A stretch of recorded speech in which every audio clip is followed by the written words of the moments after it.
دوستو آداب عرض ہے، میں ہوں طلعت گیل اور آج آپ کی خدمت میں اپنی ایک نیا کالم میں لے کر حاضر ہوئی ہوں۔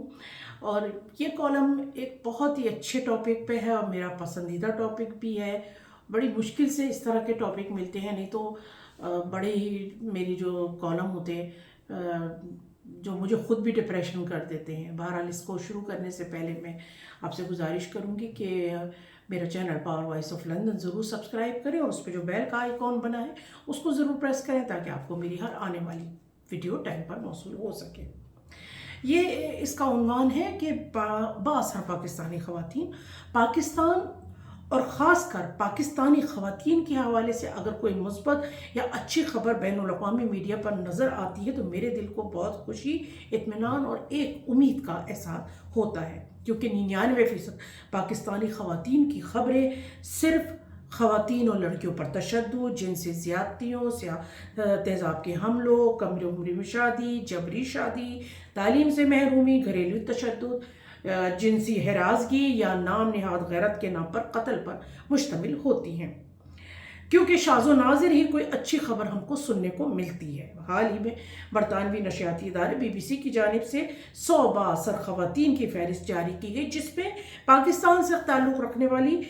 2 میری انتہائی پسندیدہ خواتین شامل ہیں، جن میں ایک مہرنگ بلوچ صاحبہ ہے، دوسری ایک نہایت انسانیت دوست حدیقہ کیانی صاحبہ شامل ہے، جو کہ ایک نہایت سریلی گلوکارہ ہونے کے ساتھ ساتھ ایک محنتی سوشل ورکر ہیں، جو بنا کسی نمود و نمائش کے پاکستان کے پسماندہ علاقوں میں غریب پاکستانی عوام کی خدمت کر رہی ہیں۔ اسی طرح مہرنگ بلوچ کا نام بھی کسی تعریف کا محتاج نہیں، جو کہ پیشے کے اعتبار سے تو ڈاکٹر ہیں، مگر وہ بلوچستان کے عوام کی جبری گمشدگیوں اور بلوچستان میں ہونے والی ریاستی دہشت گردیوں کے خلاف کام کر رہی ہیں۔ کچھ مہینے پہلے بلوچ یکجہتی کمیٹی کے زیر اہتمام انہوں نے بلوچستان سے اسلام آباد تک ایک طویل مارچ کی قیادت کی، جس میں پاکستان کی تاریخ میں پہلی مرتبہ ہزاروں بلوچ خواتین نے شرکت کی۔ مہرنگ کے والد کو 2006 میں زبردستی بلوچستان سے اٹھا لیا گیا تھا۔ 2009 میں ان کی دوبارہ ان کو گھر واپسی ہوئی اور پھر اس کے کچھ عرصے بعد ان کو دوبارہ اٹھایا گیا اور ان کو بلا ایک مقابلے کے اندر مار دیا گیا اور پھر بعد میں ان کی ایک مست شدہ لاش ملی۔ اس وقت مہرنگ بلوچ کی عمر صرف 16 برس تھی اور وہ اس وقت سے ان جبری گمشدگیوں اور بلوچ عوام کے ساتھ ہونے والی زیادتیوں کے خلاف آواز اٹھاتی چلی آ رہی ہیں۔ وہ بلوچ طلبہ کی مزاحمتی تحریک کا بھی ایک اہم حصہ رہی ہیں،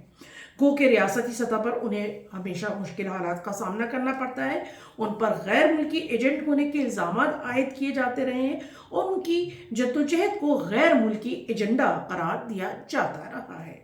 مگر مہرنگ ان سب الزامات کو غلط ثابت کرتے ہوئے اپنی جدوجہد کو جاری رکھے ہوئے ہیں۔ پاکستان میں جہاں فوج اور اسٹیبلشمنٹ نے پورے ملک کا نظم و نسق سنبھالا ہوا ہے، وہاں ان کے اقدامات خاص کر جبری گمشدگیوں کے خلاف آواز اٹھانا اور اس کے لیے جدوجہد کرنا کسی بھی فرد کے لیے بڑے حوصلے اور جگر کا کام ہے، اور مہرنگ بلوچ اس وقت ایک مضبوط اور حوصلہ مند خاتون کے طور پر ابھری ہیں اور ہمیں ان کی ہمت کی بھرپور ستائش کرنی چاہیے۔ دوسری خاتون حدیقہ کیانی ہے۔ ذاتی طور پر میں ان کی بہت بڑی فین ہوں، میری ان سے ملاقات بھی رہی ہے۔ اس وقت وہ گلوکاری کی بلندیوں پر تھی، مگر وہ مزاجاً انتہائی دھیمی اور انسان دوست شخصیت ہیں۔ تکبر ان کے اندر نام کو نہیں ہے۔ 2005 میں آزاد کشمیر میں ہونے والے زلزلے میں انہوں نے بے لوث عوام کی مدد کی، بلکہ انہوں نے ایک ایسا بچہ جس کے والدین اس زلزلے میں ہلاک ہو گئے تھے اس کو گود لے لیا، اور آج وہ بچہ جو ہے 19 برس کا ہے اور انہوں نے اس کو پڑھا لکھا کے بڑا کیا ہے۔ اس کے علاوہ انہوں نے بلوچستان اور جنوبی پنجاب کے سیلاب سے متاثرہ افراد کے لیے دل کھول کر مدد کی اور وہاں کے دور دار علاقوں میں جا کر متاثرہ لوگوں کے لیے 300 کے قریب گھر بنوائے۔ یہ ایک ایسا انفرادی کارنامہ تھا جو ہمارے سیاستدانوں اور لیڈروں کے لیے شرم سے ڈوبنے کا مقام تھا۔ جو حدیقہ نے ایک خاتون ہے ہونے کی حیثیت سے انجام دیا، کیونکہ یہ وہ علاقے تھے جہاں سرکاری اداروں اور لیڈروں نے جانے کی ہمت ہی نہیں کی تھی، زحمت ہی نہیں کی تھی کہ وہ ان علاقوں کا دورہ کرتے۔ اس کے علاوہ بھی حدیقہ اسی طرح کے بہت سے فلاحی کام کرتی رہتی ہیں۔ میں کیونکہ دنیا کے مختلف حصوں میں ہونے والی زیادتیوں پر لکھتی رہتی ہوں، خاص طور پر پاکستانی خواتین کے حوالے سے کافی لکھتی ہوں، کیونکہ پاکستان میں نہ تو ذہانت کی کمی ہے نہ بہادری کی، مگر ہمارے معاشرے میں خواتین کے ساتھ صنفی تعصب نے ہماری خواتین کو کنویں کا مینڈک بنا دیا ہے۔ ہمارے ہاں لسانی، علاقائی اور معاشرتی تقسیم سے کہیں زیادہ معاشی اور معاشرتی سطح پر مساوی مواقع اور حقوق کے حوالے سے ساری جدوجہد خواتین کے حصے میں آتی ہے۔ اپنی پیدائش سے لے کر اپنی اولاد کی پیدائش تک خواتین کو ذات کی تکمیل کے نام پر ایک مسلسل سفر کرنا پڑتا ہے۔ ہمارے معاشرے میں خواتین کو عزت کے نام پر ماں بہن اور بیٹی بنا کر ان کی پہچان اور مقام کو صرف رشتوں کے پیمانوں میں قید کر دیا گیا ہے۔ ہماری وہ خواتین جو ہمارے سماج کی مردانہ سوچ کے مطابق چلے تو وہ خاتون باکردار ہے، لیکن جہاں آپ مردانہ سوچ یا اس کی رائے کے برعکس چل رہی ہیں تو فوراً سے پہلے ہی خاتون کی ذہانت، شخصیت اور کارکردگی نفی کر دی جاتی ہے۔ یہاں میں آج کے دور کی چند ایسی مضبوط اور با اثر پاکستانی خواتین کا نام ضرور لینا چاہوں گی جو مردانہ سوچ اور آمروں کے جبر کے خلاف ڈٹی رہی ہیں، جیسے آسمہ جہانگیر صاحبہ، ملالہ یوسفزئی، جلیلہ حیدر۔ یہ ایسی خواتین تھیں جنہوں نے اپنے خیالات اور اصولوں پر کبھی سمجھوتا نہیں کیا۔ ان پر غیر ملکی ایجنٹ ہونے کا حسب معمول ٹھپا بھی لگا، آسمہ کو تو جیل کی ہوا بھی کھانی پڑی، جلیلہ پر ملک سے باہر جانے پر پابندی تک لگائی گئی۔ اسی طرح پاکستان کی شوبز سے تعلق رکھنے والی ایک شخصیت کا تذکرہ بہت ضروری ہے۔ میں اپنے سامعین کو بتا دوں، جلیلہ حیدر جو ہیں ہزارہ برادری سے تعلق رکھتی ہیں اور ان کی حقوق کے لیے جدوجہد کر رہی ہیں۔ تو پاکستان کی شوبز سے تعلق رکھنے والی ایک شخصیت کا تذکرہ بہت ضروری ہے، وہ ہے شرمین عبید چنائے، جن کی 2 فلموں نے آسکر ایوارڈ جیتا، جو کہ پاکستان کے لیے ایک بہت فخر کی بات تھی، مگر ان کو بھی پاکستان دشمن کہا گیا کیونکہ انہوں نے اپنی فلموں میں پاکستانی معاشرے کے تاریک پہلوؤں اور رویوں کی نشاندہی کی۔ تو ان مثالوں سے یہ بات ثابت ہوتی ہے کہ مردانہ اجارہ داری پر قائم اس معاشرے میں خواتین کا کوئی مقام حاصل کرنا کس قدر کٹھن ہے۔ ہر فن خواہ اور مضبوط مرد نہ جانے یہ کیوں بھول جاتا ہے کہ بہرحال وہ ایک خاتون کے اندر سے ہی پیدا ہوا ہے،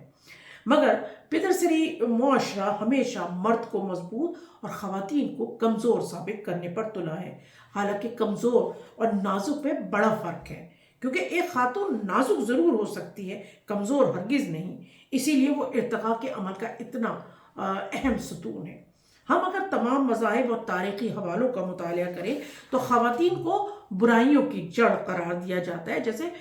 جیسے بربادی کی ذمہ دار زر اور زمین ہے۔ حالانکہ زر اور زمین بے جان چیزیں ہیں، مگر ایک جاندار جسم جس میں روح اور احساسات ہیں اس کو بے جان چیزوں کے ساتھ رکھ کر موازنہ کیا جاتا ہے۔ ہم اشیاء کو برا کہتے ہیں مگر اس کے استعمال کرنے والے کو مورد الزام نہیں ٹھہراتے۔ اسی طرح تاریخ میں مرد نے جو نظریات تشکیل دیے ہیں اس میں خواتین کا جو مجموعی جو تاثر بنتا ہے وہ یہ ہے کہ اس کی علیحدہ ذات نہیں اور وہ صرف ایک شے کی مانند ہے جسے مرد نے اپنی خواہشات اور مفادات کے تحت استعمال کیا ہے۔ مگر اب جیسے جیسے سائنسی اور انسانی بنیادوں پر معاشروں میں تبدیلی آ رہی ہے اور خاص طور پہ مغرب میں خواتین نے کسی حد تک اپنی علیحدہ پہچان بن کر ایک مضبوط شخصیت کے طور پہ ابھری ہیں، اسی طرح ہمارے خطے اور تیسری دنیا کی خواتین بھرپور طریقے سے ابھریں اور معاشرے میں مساوی حقوق حاصل کریں۔ مجھے امید ہے کہ آنے والے وقتوں میں مرد خواتین کو ان کی ذہانت، سمجھ بوجھ، قابلیت اور برابری کی بنیاد پر عزت و وقار دیں گے اور تبھی ہم ایک کامیاب قوم بن کر ابھریں گے۔ بہت شکریہ۔